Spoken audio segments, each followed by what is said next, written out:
শুভ সকাল বন্ধুরা। তো এদিকে দেখতে পাচ্ছ ঈশিতাকে ব্রাশ নিয়ে দাঁড়িয়ে আছে, আর এদিকে ওর বাবা গেছিল বাজারে, তাই একেবারে পরোটা নিয়ে এসেছে সকালবেলার টিফিন। তো এটাই আজকে আমাদের সকালবেলার টিফিন। আর আজকে হচ্ছে রবিবারের সকাল। তো এই দেখো, এটা হচ্ছে আলু ভাজি, কারণ আজকে আমরা বাড়িতে বিরিয়ানি বানাবো প্রায় 2 বছর পর।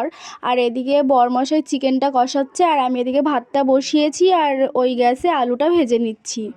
তো যেটা বললাম, প্রায় 2 বছর পর আমরা আবার বাড়িতে বিরিয়ানি বানাচ্ছি, কারণ ঈশিতাকে নিয়ে সেরকমভাবে করা হয় না, এরকম সব ঝামেলার কাজ, বুঝতেই পারছো বিরিয়ানি বাড়িতে বানানো। তো যাই হোক, তারপরে আমরা এদিকে সব কিছুটা নিয়ে নিয়েছি গুছিয়ে, আর লেয়ারটা এখন সাজিয়ে নিচ্ছি বিরিয়ানির এক এক করে।